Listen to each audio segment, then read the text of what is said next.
Oled sa kunagi proovinud salaja mandariini sööma hakata? Mina olen, aga alati lõpeb see sellega, et keegi on hetkega minu kõrval ja küsib ampsu. Annika, anna ampsu. Miks ma alati vahele jään? Põhjuseks on ruumis üsna kiirelt leviv mandariini lõhn. Selleks, et mõista, miks ja kuidas lõhn ruumis levib, tuleb aga esmalt uurida ainete ehitust. Ained koosnevad osakestest, aatomitest ja molekulidest. Vastavalt sellele, kuidas aineosakesed paiknevad ja liiguvad, võib aine esineda 3 olekus: tahkes, vedelas või gaasilises. Tahkes aines paiknevad aineosakesed väga lähestikku ja kindla korrapära järgi. Osakeste vahel on tugev vastastikmõju ehk tõmbe- ja tõukejõud, mis piltlikult öeldes hoiavad osakesi üksteise küljes kinni ega lase neil omalt kohalt lahkuda. Selliseid jõude aitab mõista see, kui kujutame ette, et aineosakeste vahele on kinnitatud vedrud. Kui lükkame osakesi üksteisele lähemale, tekib vedrus tõukejõud, mis lükkab osakesed üksteisest eemale.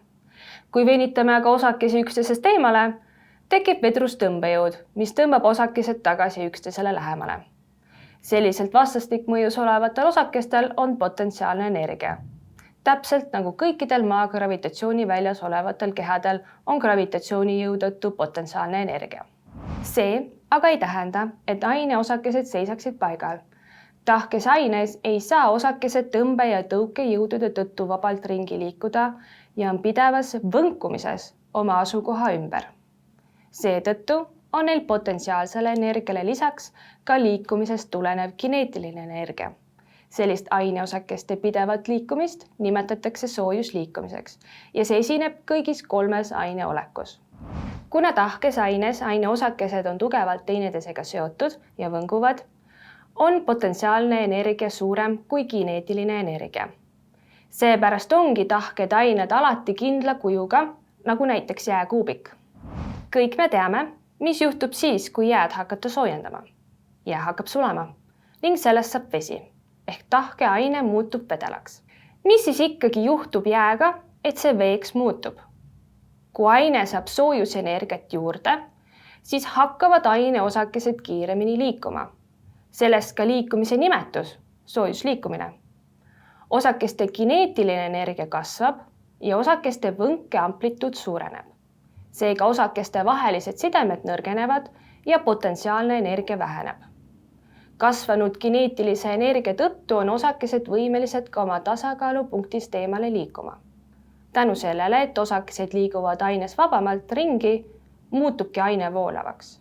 Mida vabamalt osakesed aines liikuda saavad, seda paremini vedelik voolab. Kuna vedelikes on osakeste potentsiaalne ja kineetiline energia ligikaudu võrdsed, jäävad aineosakesed omavahel siiski piisavalt tugevalt seotuks, mis tõttu ei saa vedelikke kokku suruda ning see ei lendu ka laiali.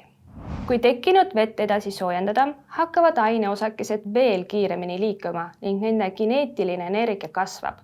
Osakesed liiguvad teineteisest nii kaugele, et osakeste vahelised sidemed muutuvad väga nõrgaks. See tähendab, et osakeste potentsiaalne energia kahaneb väga väikeseks. Sellises olukorras muutub vedelik gaasiks.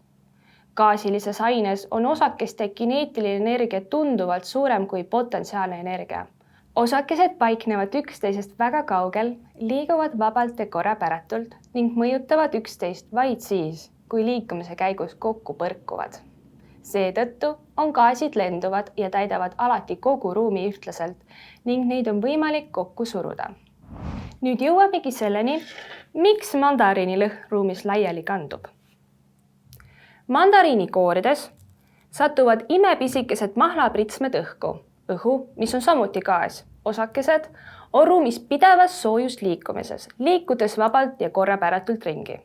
Soojusliikumise tõttu põrkuvad õhuosakesed mandariini koorimisel tekkivate mahlapiiskadega, kandes neid ruumis ühtlaselt laiali.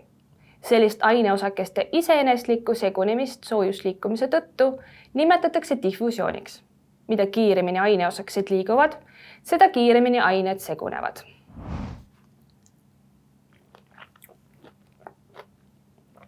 Kokkuvõtteks. ained koosnevad osakestest. Aineosakeste liikumist nimetatakse soojusliikumiseks. Soojusliikumise käigus segunevad aineosakesed teiste ainete osakestega, mida nimetatakse difusiooniks. Aineosakeste liikumine ja paiknemine määravad aine oleku. Tahkeaine on kindla kujuga.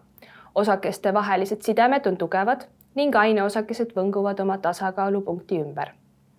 Vedelikes on aineosakeste vahelised sidemed nõrgemad kui tahkes aines.